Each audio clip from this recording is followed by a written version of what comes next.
हमार नाम सीमा है। हम एगो शर्मिली लड़की हैं। हमके हमर माई हमेशा कहत रहली तनी लोगन से मिलल जुलल करा, ना तो जान पहचान कैसे बनी। तोर ही शर्मिलापन कब जाई? आज पहला बार हम अपन प्रेम कहानी लिखे जा रहल बानी। ये कहानी कोनो फिल्म के कहानी ना बा, हमार खुद की कहानी है। ये कहानी के कोनो नाटक की तरह मत समझिए। ये हमार जिंदगी के एगो दर्द भरल हकीकत बा, जेके हम कबो भूल नहीं सकत। और भूली भी तो कैसे? हर पल हमके उ रात याद आवेला, कबो ना भुलाए वाला उ रात, जवन रात हम दुल्हन बनल रहनी, उ भी एक रात खातिर।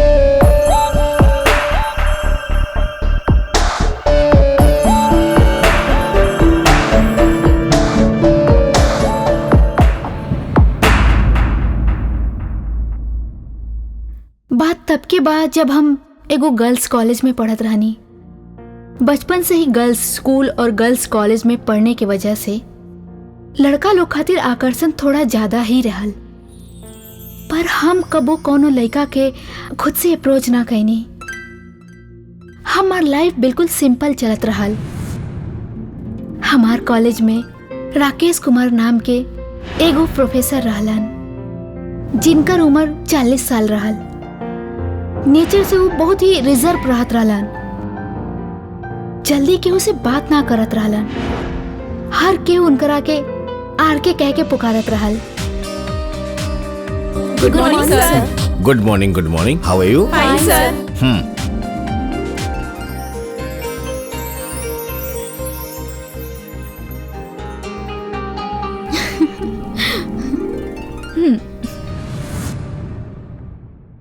हमके वो बहुत पसंद रहलन। अक्सर हम उनका के कोनो न कोनो बहाने उनके टच करे के कोशिश करत रहनी। Sorry sir, I am sorry sir. जानबूझ के कबो अपन किताब गिरा के उनसे बात करे के आई एम सॉरी सर अधूरा कोशिश करत रहनी। एक तरफा हम उनके अपन दिल दे देले रहनी। ई बतावा तोहार हिंदी का क्लास कैसे चल रहल बा? क्लास तो ठीक चल रहल बा सर, लेकिन हिंदी के लेक्चर में हमके बहुत ही प्रॉब्लम हो रहल बा। दिल लगा के नहीं पढ़ता लू? सर पढ़ तो रहल बानी, लेकिन कुछ शब्द बा जो हमके समझ में नहीं आवत। सर अगर रउआ बुरा ना मानी तो एगो बात पूछी? पूछा। सर हमरा खातिर हिंदी लेक्चर की ट्यूशन ले सकता नहीं? रउआ जौन टाइम पे बोलब हम टाइम पे आ जाए। नहीं सीमा, हम प्राइवेट ट्यूशन नहीं ले ली, लेकिन हाँ अगर तू क्लास में जौन कुछ भी पूछे चाह हमसे पूछ सकेलू। अच्छा हमके क्लास में जाके बा। हमार मन में प्रोफेसर ही रहत रहलन। जवन दिन उनकर पत्नी के स्वर्गवास हो गई रहल, उहे दिन से उनकर हंसी हमेशा खातिर गायब हो गई रहल। हमरा से उनकर ई हालत देखल ना जात रहल। उ जब भी हमरा से मिलत रहलन, हम उनकरा से हंसी मजाक करत रहनी, उनकर दिल बहलाए की कोशिश करत रहनी, और उ हल्का हंस के निकल जात रहलन। प्रोफेसर साहब हमनी के कॉलेज के एक बड़ा सा ग्राउंड के एगो खूबसूरत से कॉटेज में अकेले ही रहत रहलन। सवेरे से बारिश होत रहल। जैसे हम कॉलेज पहुंचनी हमके झटका लगल, आज कॉलेज बंद बा। फिर हमके याद आयल कि प्रोफेसर ये कॉलेज के कैंपस में रहलन। हम सोचनी प्रोफेसर से मिले के ऐसे अच्छा मौका और ना मिल सकेला।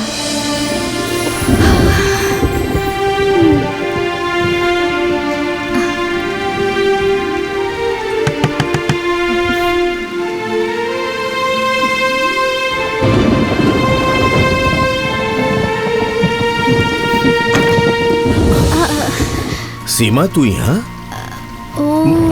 बारिश बहुत तेज हो रहा है, तू अंदर आवा। आवा। हाँ। आवा।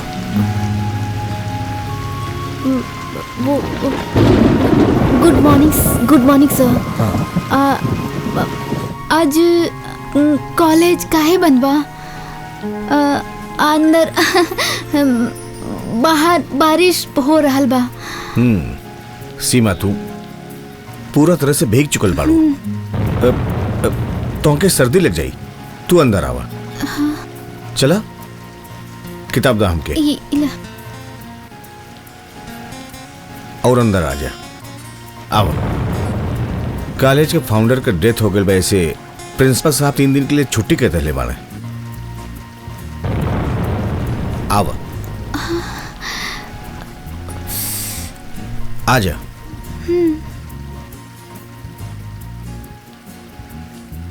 रुका, हम तोरे खातिर टावल लेके आवत है।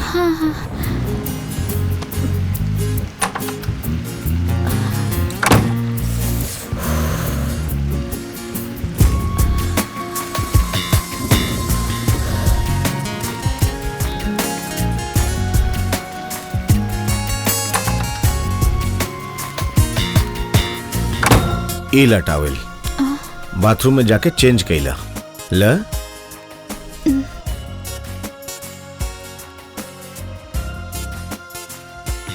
जा जा न, जा भाई। सर थैंक यू।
टावल लपेट के हम बाथरूम से आवत ही रहनी, तभी हमके एहसास भई हम ई हाल में प्रोफेसर साहब के सामने कैसे जाई।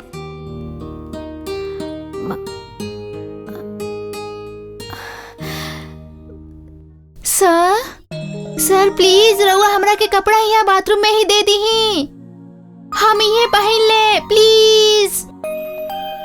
सीमा कपड़ा अंदर भीग जाई हैं, तू यहीं आके बदल ला। हम तोहरे लिए कपड़ा निकाल देले बानी। अब जी सर। हम दरवाजा खोलनी और दरवाजा पे खड़ा हो गई नी।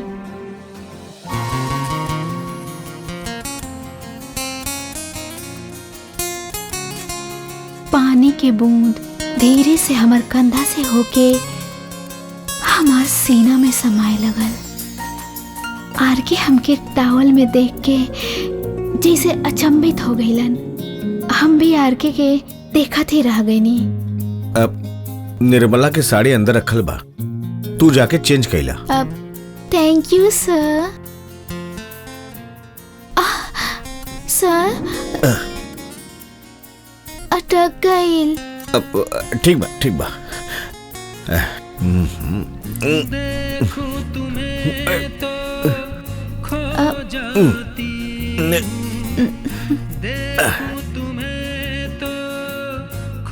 थैंक यू सर। जा। थैंक यू अगेन सर। हम तुरंत अंदर के तरफ गए और दरवाजा बंद कर लेनी। हमार सांस बहुत तेज चलत रहे और हमार दिल के धड़कन तेज रफ्तार से दौड़त रहा।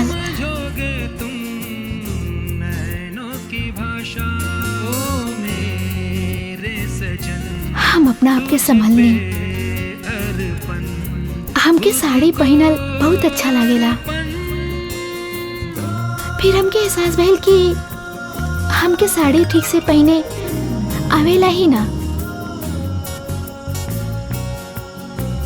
जैसे तैसे साड़ी हम अपन भीगल बदन पे लपेट लेनी।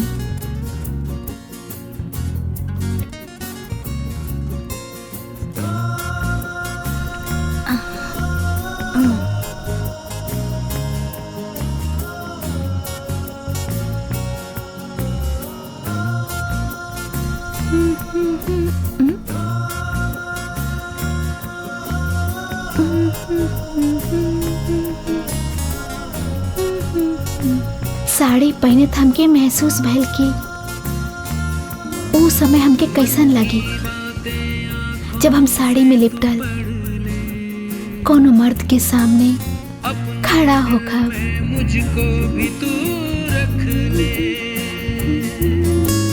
लगने लगा है अच्छा तुमसे मिलकर,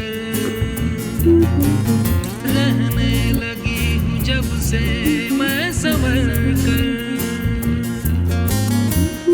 तुझ पे वारूं अपना ये जीवन, ओ मेरे सजन तुझ पे अर्पण, खुद को अर्पण।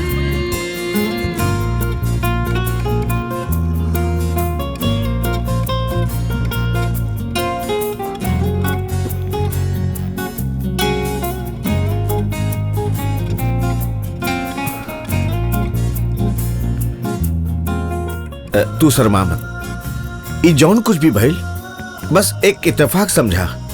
ई कमबख्त बारिश के आज ही आए के रहल। तू ऐसे खड़ी काहे बाड़ू? बैठा, आवा ना, बैठा।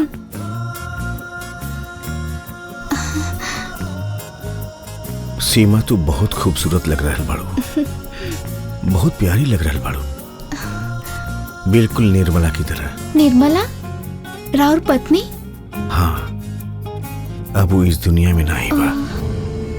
हम उससे बहुत प्यार करत रहनी। एक एक्सीडेंट में ओकर मौत हो गई। तोहे साड़ी में देखनी तब हमके निर्मला की याद आ गई। पता बा, तोहार सकल सूरत बिल्कुल हमार पत्नी निर्मला जैसन बा। तोहार आवाज, तोहार चलल, तोहार उठल बैठल बिल्कुल निर्मला की तरह बा। और हाँ, निर्मला की पिंक साड़ी बहुत पसंद रहे। वो देखे में कैसन रहली? का हम उनकर तरह सुंदर बानी? रुका, हम ओकर तस्वीर दिखाओ थे।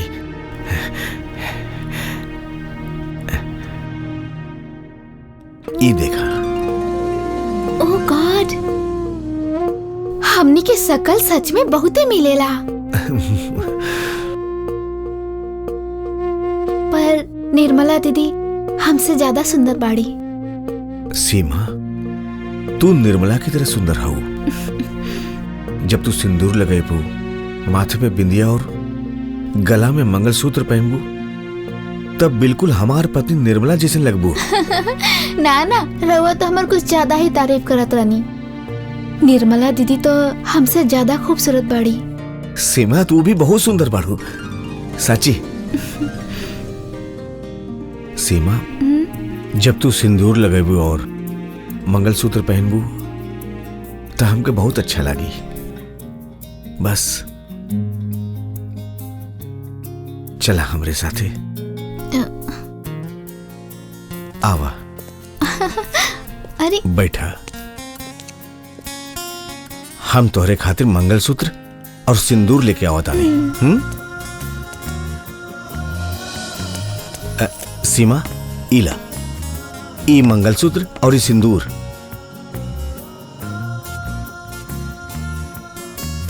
अगर हमार मंगलसूत्र पहने से, बिंदी लगावे से और माथा पे सिंदूर लगाए से आरके के खुशी मिली तो वो हम करब।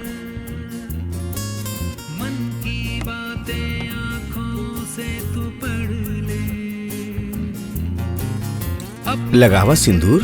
मुझको भी तू रख ले, तुझ पे ई मंगलसूत्र पहना दे ही ना। हाँ, हम पहना देते हैं। लावा हम के दा और ई हम पहना दिहलिए। सीमा, तू बिल्कुल हमार निर्मला जैसे लगाता हूँ। बस ऐसे ही हमारे पास कुछ देर बैठल रहा। हम 2-3 महीना से निर्मला के महसूस ना कर पाले बानी। सीमा, बस ऐसे ही बैठल रहा। सीमा, ऐसे ही बैठल रहा, ऐसे ही।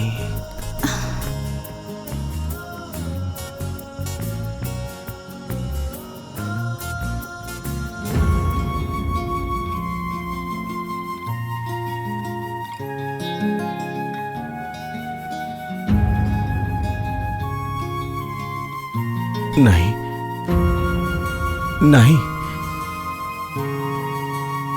नहीं,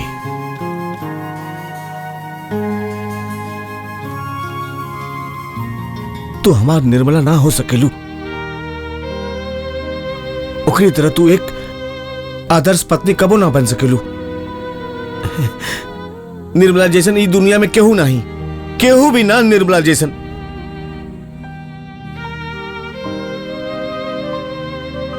एक्सक्यूज मी प्रोफेसर साहब, हम मान ली कि निर्मला राउर पत्नी रहल, बाकी हम भी अच्छी पत्नी बन सकता नहीं। त तोहके एक अच्छी पत्नी बने खातिर अच्छा लड़का चाहिए जैसे तू शादी कर सका। त का बाऊ लड़का तोरे जिंदगी में? लड़का तो नहीं खे, बाकी आदमी जरूर बा। के बाऊ आदमी?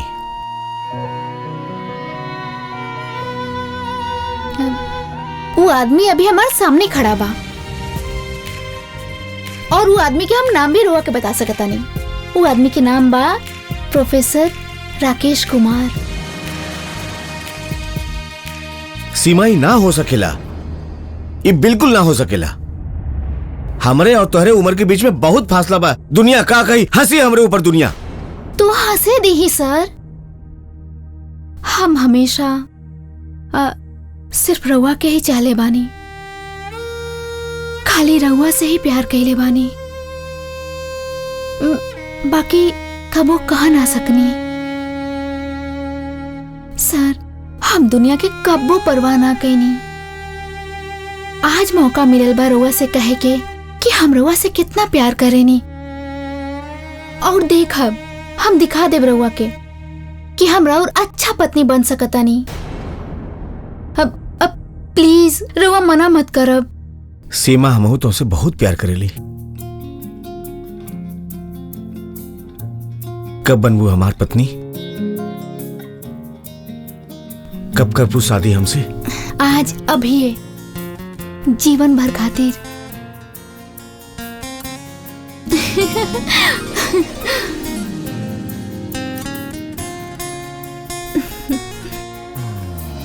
भीगी भीगी सी रातें हैं, भीगा भीगा सा ये मन, ऐसे मैं तुझ पे कर दूं सजन, ओ ऐसे मैं तुझ पे कर दूं सजन, खुद को अर्पण, खुद को अर्पण, हमार सीमा, खुद को हमार प्रोफेसर साहब। अर्पण।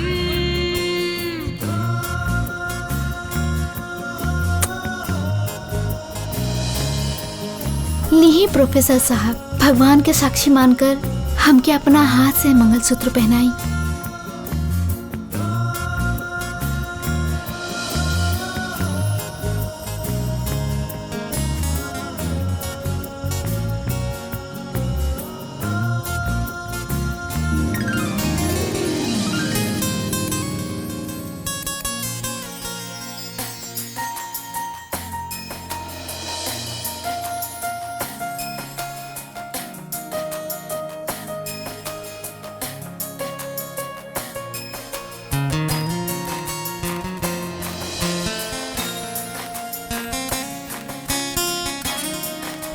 नहीं सीमा, तो हर जगह हमरे पैरन में नहीं, हमरे दिल में बा।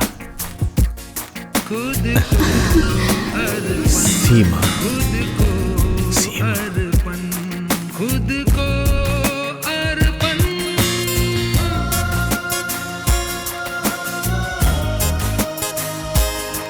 आज हम एगो शादीशुदा औरत बन गई रहनी। हम उनकर आंख में देखनी, उनकर आंख में हमरा खातिर प्यार रहल। हमके लगल वो हमके किस करी है, बाकी वो हमके अलग करत कहले। सीमा, तोके घरे जाए के चाहिए। तू हमार पत्नी बाड़ू और एक पत्नी के जगह ओकरे पति के घर होखेला, लेकिन समाज के नजरन में हम अबहिन पति पत्नी ना बाड़ी। और हाँ, तू रोज आवल करा। जैसन रवा ठीक समझी। चला, हम तोके बस स्टॉप पे छोड़ देते हैं। ठीक बात, चलत बानी। चली।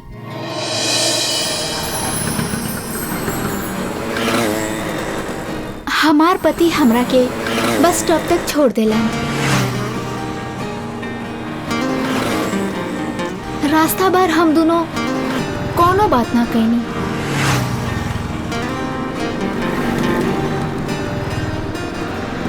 और हम वहां से बस पकड़ के घर चल गए नहीं।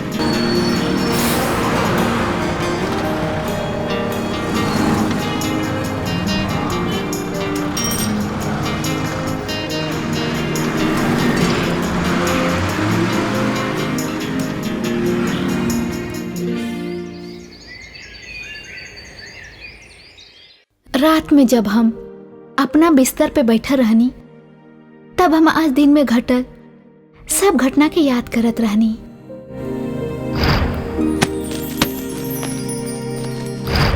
हमके अपन बिहेवियर पे आश्चर्य होए के बजाय खुशी होत रहल। आर के बहुत ही अच्छा इंसान बाड़े, और ऐसन इंसान के पत्नी बने के मौका मिले पर हम खुद के भाग्यशाली समझत रहनी।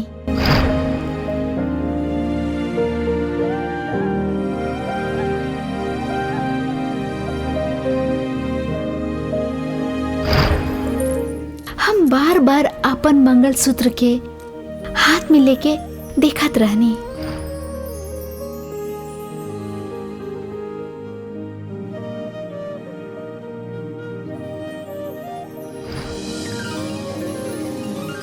उनकर हर एक स्पर्श हमार अंदर रोमांच भरत रहे। हम वापस बिस्तर पे लेट गईनी और अपन पति के याद में खो गईनी। हम अगला दिन के इंतजार करे लगनी, और हमके पता भी ना चलल कि हमार आँख कब लग गई।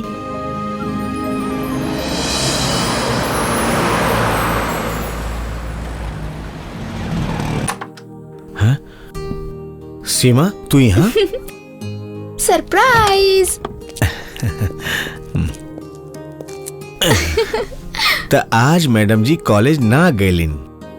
ना, आज हमार मूड ना रहल कॉलेज जाए के, और हम राउर पत्नी बानी ना, तो आज से हम ही राउर खाना बनाइल करब। सच्ची? मुच्ची। सीमा। अच्छा प्रोफेसर साहब। जी बोली। एगो बात बताई। रवा हमके धोखा तो ना देब ना? हमार प्यारी पत्नी सीमा, ऐसन कैसे हो सकेला कि हम तोहके धोखा दी, और तोहरे बिना तो हमार जेल के कोनो सवाल है ना उठत। सच बोलता नहीं या डायलॉग मारता नहीं? बोली। तुहार कसम। हमार कसम। दाढ़ी चुभता राउर। अच्छा बाबा, ठीक बा, बना ले दाढ़ी। ओके। हाँ, बाल भी कटवा ले। बाल तो हमार छोट बा, वो काहे कटाई? अच्छा सुना, वो सब छोड़े, हमके बहुत तेज भूख लगल बा। हम खाना लाई। हम पहला बार रवा खाती कुछ बनेले बनी, रवा ना खाई? नहीं, हम तो के ना जाए दे। अरे छोड़े हमके, खाना ठंडा हो जाए। ठीक बा, इतना मेहनत से बनौले बानी, कहीं पर भी सूझ जानी, कहीं पर भी हाथ लगानी।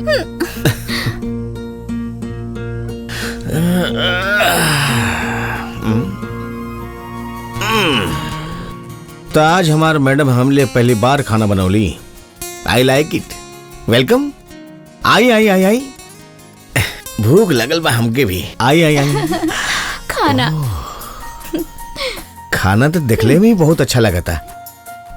भूख और बढ़ गई। देखिए बहुत ही टेस्टी बा।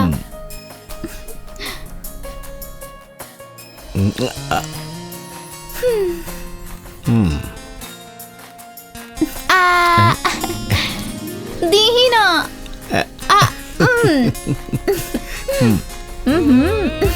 ये तो बहुत ही अच्छा बा।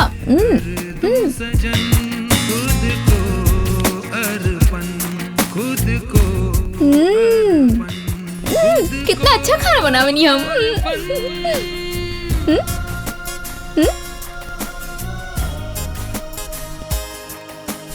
मुखोली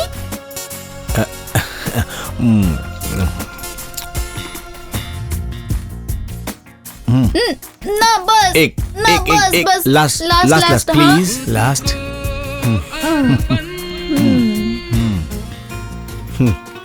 बहुत तेज भूख लग रही ना तो के बहुत देर से। तो ला फिर एक दिन वाला और खाना बस, बस, ना ना ना ना, ना खाएगे तो बिल्कुल पड़ी ना ना एक बिल्कुल प्लीज। ना रवा खाई।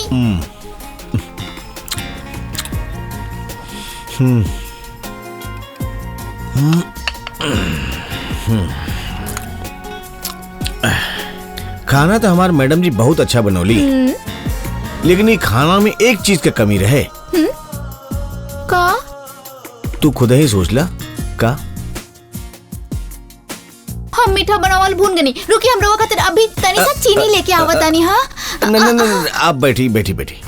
एक्चुअली खाना में मीठा की कमी ना रहे, उ जौन कमी रहे उ कमी ई रहे। तो अरे हम उठे लगनी तू हमरा के पकड़ लेलन, फिर वो हमार ओठ पर अपन गरम ओठ रख देलन। हमार शरीर में जैसे करंट दौड़ गई। होके के का रहल, हमनी के ओठ एक दूसरा से मिल गए। हम चौकनी जरूर, बाकी पीछे ना हटनी। हमार पति हमार होठ के अपन ओठ से पकड़ लेलन। का एहसास रहल उ। हमनी के जुबान एक दूसरा के अच्छा से पहचाने लगल रहल। हम शर्मा के उठ के अंदर की तरफ भाग गए। नहीं छोड़ी, हमके किचन में बहुत काम बा। और वो जोर जोर से हंसत रहलन। शक्कर की कमी पूरी हो गई।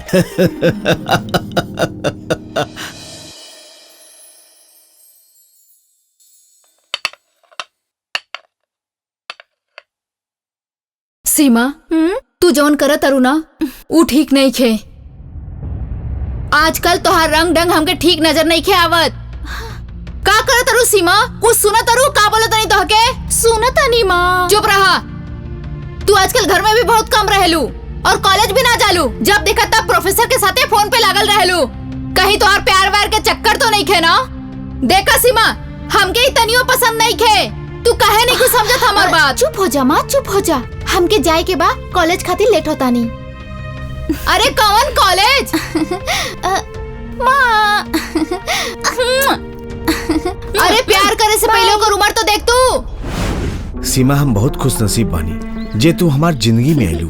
Thank you. सीमा, हम लोग है ना एक हफ्ता खातिर कहीं बाहर चलल जाए। हमार मतलब है कि लाइक हस्बैंड वाइफ, जैसे हम अपन शादीशुदा जिंदगी के अच्छी तरह से जी सकल जाए। हेलो, एक मिनट। हमार माँ हमरा के कहीं बाहर ना जाए दी। वो हमरे पास एक आइडिया बा सीमा।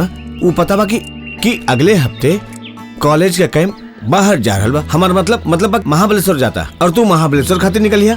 और हम लोग एक काम कर लिया कि महाबलेश्वर के बजाय सीधा लोनावाला चले जाई और उसके बाद सीमा हम लोग अपन जिंदगी जियल जाई। सच्चों में? हाँ। Love you two.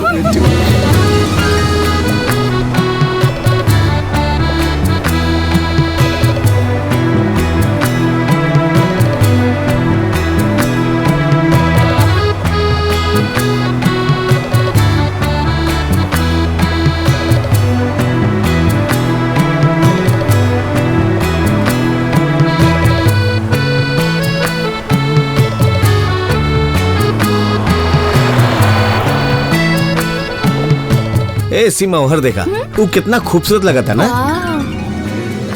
नाइस। ये वही गणेश जी के मंदिर है का? हाँ हाँ ये वही बा।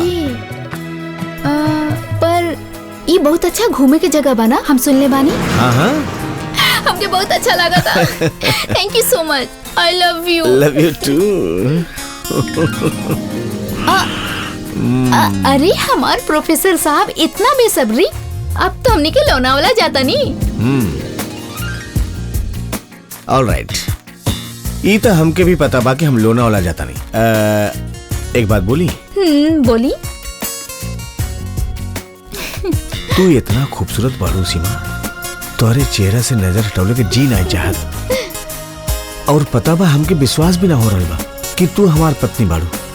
रवा के बा विश्वास? हाँ बाबा, अब हम यकीन के साथ कह सकेले कि हम एक बहुत ही खूबसूरत पत्नी का पति हैं।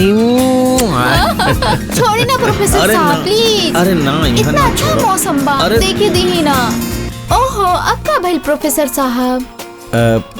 ये कपड़ा तोहार बहुत छोटा ना, हमार मतलब है कि तू सलवार कमीज पहनती तो और भी खूबसूरत लगतू। ओ हमारा शर्मिला प्रोफेसर साहब, लोनावला पहुँचे दी राउर सब ख्वाहिश पूरा कर दे। ओके बाबा, सॉरी। सॉरी काहे? सॉरी ना, गिव मी किस।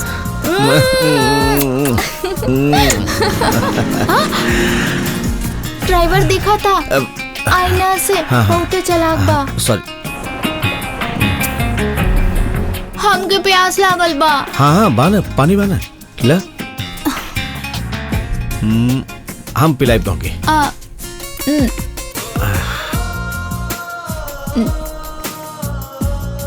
बस हाँ। और कुछ कम आजा। कितना देर में पहुंचब हमनी?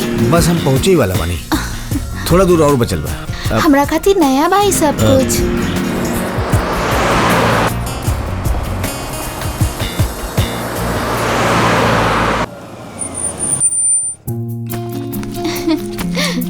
Welcome sir. Hello. How's your journey? Good. This is your key. Thank you. Please come. आवा। This way sir.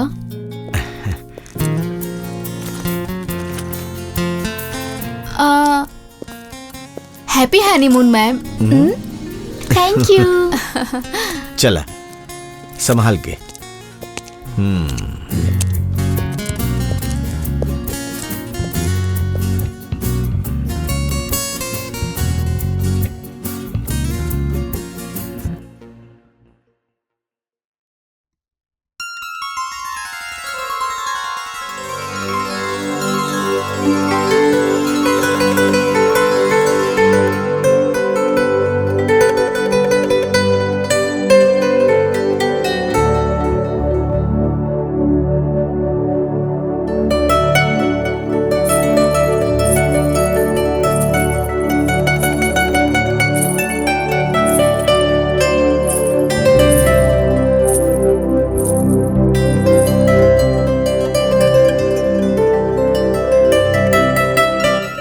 अचानक प्रोफेसर से लिपट गई नी। बिना कोनो शर्म के हम अपन हाथ प्रोफेसर के गर्दन में डाल देनी। बस प्रोफेसर साहब भी अपन दोनों हाथ हमार कमर पे रख देलन और उनकर हाथ के पकड़ मजबूत होकर चलत गई और वो हमके बिस्तर पे लिटा देलन। सीमा, तुम बहुत खूबसूरत हो,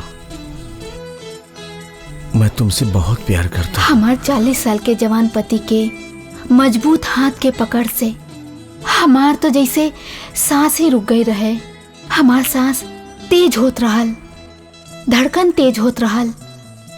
हम हिम्मत करके ऊपर देखनी तो हमके पता चलल कि हमार पति देव अपन 20 साल के नाजुक कोमल पत्नी के सहलावत रहलन। हमार नजर उनसे मिलत ही अपन मर्दाना होठ हमार कोमल होठ पे लगा देलन।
भीगी भीगी सी रातें हैं, भीगी भीगी सी रातें हैं, भीगा भीगा सा ये मन,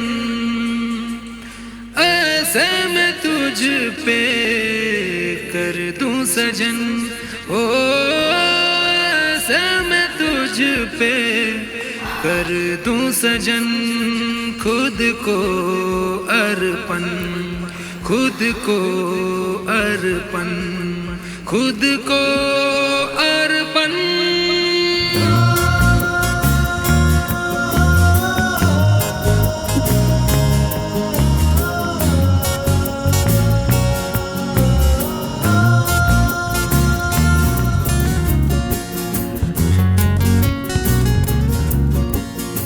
लगने लगा है अच्छा तुमसे मिलकर, रहने लगी हूँ जब से मैं संवर कर, मन की बातें आँखों से तू पढ़ ले, अपने दिल में मुझको भी तू रख ले, तुझ पे वारूं अपना ये जीवन, ओ मेरे सजन, तुझ पे अर्पण, खुद को अर्पण।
Excuse me, sir. Excuse me, sir. जी फरमाइल जा। जी वो प्रोफेसर राकेश कुमार आजकल कहीं दिखाई नहीं खंदेत।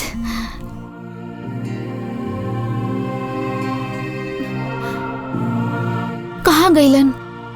वो इलाहाबाद सेमिनार में गल हुआ। कहाँ काम बा? कहाँ हम आपको कुछ मदद कर सकत ला? जी उनका के कुछ किताब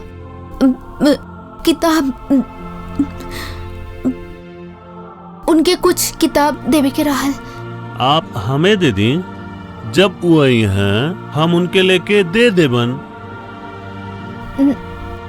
कोनो बात ना, जब वो आई हैं तो हम दे दे।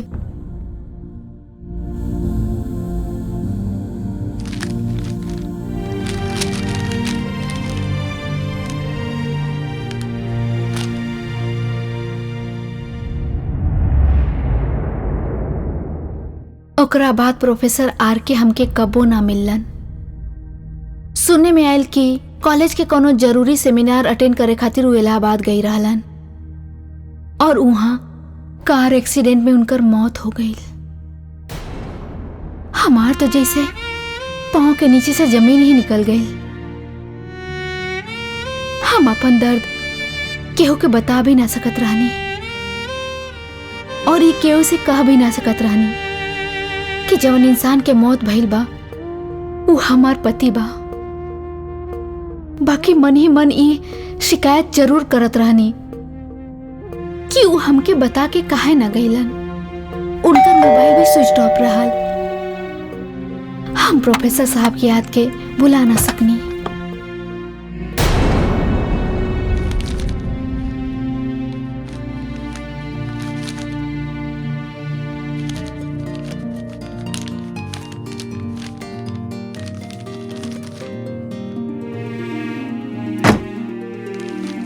कुछ दिन के बाद हमके एगो पार्सल मिलल।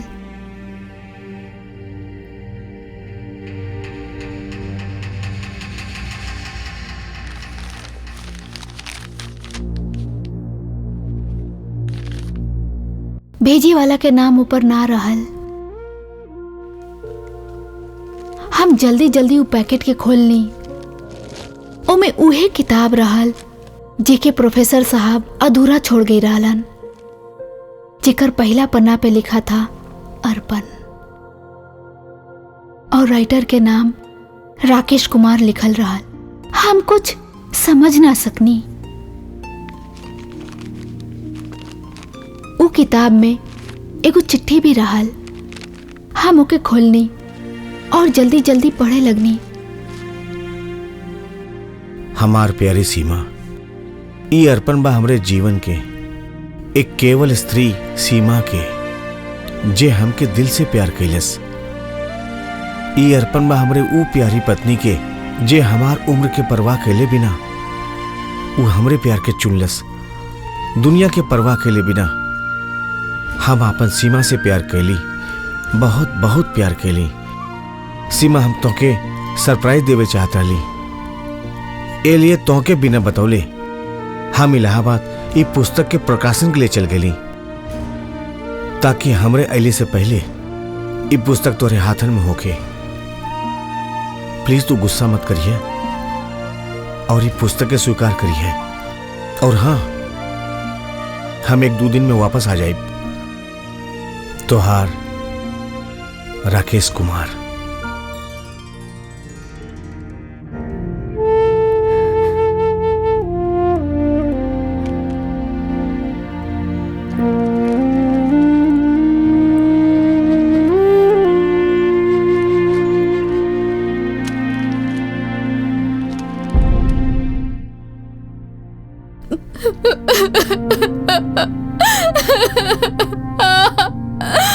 सीमा, का भइल बेटा? काहे रो रहल बारू तू इतना? हाँ?